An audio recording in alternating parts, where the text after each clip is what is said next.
Hello students, मैं कृष्णपाल सिंह, सहायक आचार्य भूगोल उपस्थित हूँ आज एक नए वीडियो के साथ। और आज हम अपने इस वीडियो में बात करेंगे राजस्थान की कुछ अन्य महत्वपूर्ण सिंचाई परियोजनाओं के बारे में। इससे पहले हमने वीडियो में राजस्थान की प्रमुख बहुउद्देशीय नदी घाटी परियोजनाओं के बारे में अध्ययन किया और आज हम बात करेंगे कुछ अन्य महत्वपूर्ण सिंचाई परियोजनाओं के बारे में। तो चलिए दोस्तों, सबसे पहले हम बात करते हैं सिद्धमुख परियोजना की। तो सिद्धमुख परियोजना जो कि प्रमुख रूप से हनुमानगढ़ ज़िले में सिंचाई की सुविधा उपलब्ध कराने के लिए निर्मित की गई और इस सिद्धमुख परियोजना के द्वारा मुख्य रूप से हनुमानगढ़ ज़िले की नौहर और भादरा इन दो तहसीलों में और चूरू ज़िले की राजगढ़ व तारानगर इन तहसीलों में सिंचाई व पेयजल हेतु जल की उपलब्धता सुनिश्चित होती है। और इस सिद्धमुख परियोजना का जो कार्य है वो यूरोपियन आर्थिक समुदाय EEC के नाम से भी जैसे जाना जाता है। तो उस यूरोपियन आर्थिक समुदाय की वित्तीय सहायता से ये योजना चलाई जा रही है। और इस परियोजना में राजस्थान को जो रावी और ब्यास नदियों के अतिरिक्त हिस्से का जो जल है, जो कि रावी ब्यास जल समझौते के तहत दिसंबर 1981 में पंजाब, हरियाणा और राजस्थान के बीच जो समझौता हुआ, तो उस समझौते से राजस्थान को जो अतिरिक्त जल इस समझौते के तहत प्राप्त हुआ, तो उस जल का उपयोग करने के लिए ये सिद्धमुख परियोजना निर्मित की गई। और इस सिद्धमुख परियोजना के प्रारूप की हम बात करें तो सिद्धमुख परियोजना में 20 किलोमीटर लंबाई का सिद्धमुख फीडर बनाया गया है, जो कि रावी ब्यास नदियों के जल को सिद्धमुख की जो मुख्य नहर प्रणाली है उस मुख्य नहर प्रणाली तक पहुंचाने का कार्य करता है।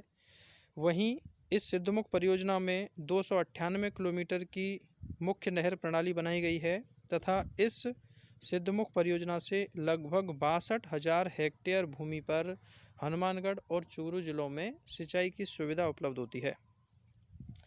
और रावी ब्यास नदियों का जो अतिरिक्त जल राजस्थान को आवंटित हुआ, तो उस जल में 564 क्यूसेक्स जो जल है वो इस सिद्धमुख परियोजना के द्वारा उपयोग किया जाता है। और सिद्धमुख परियोजना के द्वारा राजस्थान के हनुमानगढ़ और चूरू जिलों में सिंचाई के साथ साथ 57 गांव, जो कि भादरा में 38 गांव भादरा तहसील के और 19 गांव नौहर तहसील के हैं, जो इस सिद्धमुख परियोजना से प्रमुख रूप से लाभान्वित हैं, जहां पर सिंचाई के साथ साथ पेयजल हेतु भी जल इस परियोजना से उपलब्ध होता है। और ये जो सिद्धमुख परियोजना है ये वर्तमान में राजीव गांधी सिद्धमुख नहर परियोजना के नाम से भी जानी जाती है। तो ये राजस्थान की एक महत्वपूर्ण सिंचाई परियोजना है। अब हम बात करते हैं सिद्धमुख परियोजना की ही सहायक दूसरी परियोजना की, और वो है नौहर परियोजना।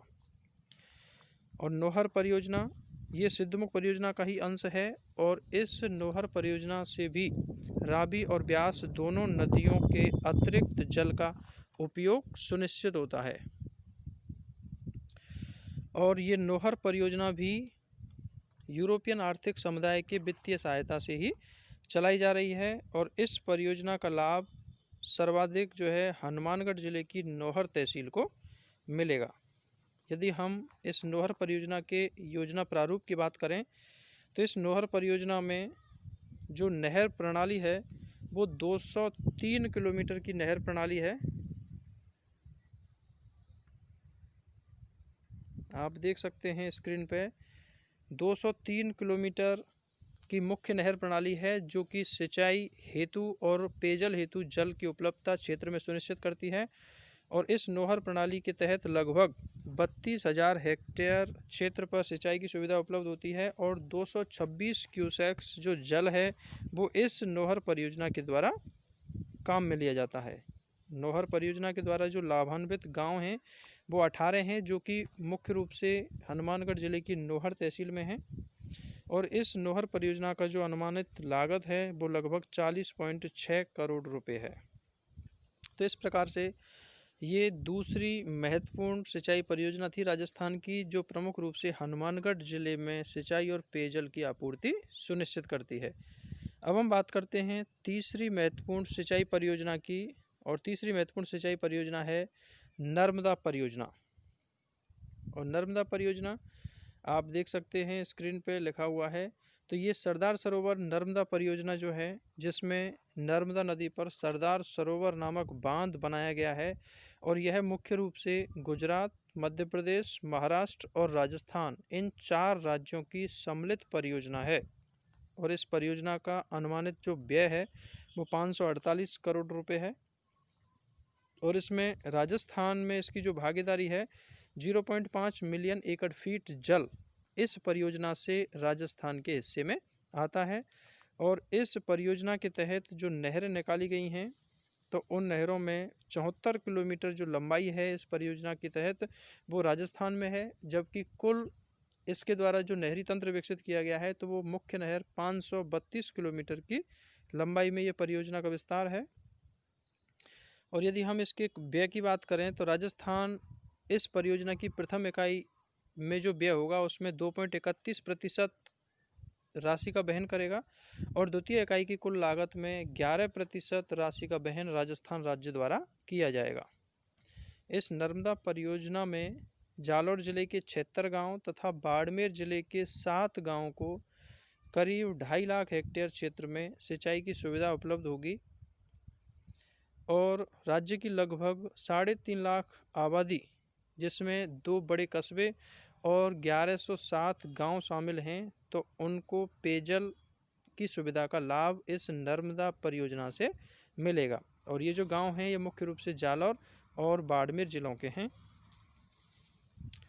और अब हम बात करें चौथी और राजस्थान की एक महत्वपूर्ण पेयजल परियोजना, जिसमें सिंचाई भी जिससे की जाती है तथा जो मुख्य रूप से पेयजल आपूर्ति के लिए बनाई गई है, और यह है बीसलपुर परियोजना। और बीसलपुर परियोजना जो मुख्य रूप से टोंक जिले में टोडा रायसिंह नामक स्थान पर बीसलपुर बांध बनाया गया है। और ये परियोजना बीसलपुर बांध परियोजना 1986-87 में शुरू हुई, जो कि 2 चरणों में होती हुई 2006 में जाकर के ये पूरी तरह से निर्मित हुई। और इस परियोजना का जो मुख्य उद्देश्य है वो 6 राजस्थान के मुख्य जो नगर हैं, जिनमें अजमेर, ब्यावर, किशनगढ़, नसीराबाद, केकड़ी और सरवाड़ हैं, इनमें जलापूर्ति सुनिश्चित करना। और इसके साथ साथ अब इसे जो है जयपुर शहर के लिए भी जलापूर्ति हेतु इस बीसलपुर परियोजना से जोड़ दिया गया है। और बीसलपुर परियोजना के तहत जयपुर शहर को भी पेयजल की सप्लाई की जाती है। इसके साथ साथ इस बीसलपुर परियोजना से टोंक, अजमेर और बूंदी जिलों में लगभग 18,450 हेक्टेयर भूमि को सिंचाई की सुविधा उपलब्ध कराई जा रही है। तो इस प्रकार से ये राजस्थान की कुछ महत्वपूर्ण सिंचाई के उद्देश्य से बनाई गई परियोजनाएं थीं। उम्मीद करता हूँ दी गई जानकारी समझ में आई होगी। आपको मेरा वीडियो अच्छा लगा हो तो इसे लाइक और शेयर करें और मेरे चैनल को सब्सक्राइब करें। धन्यवाद।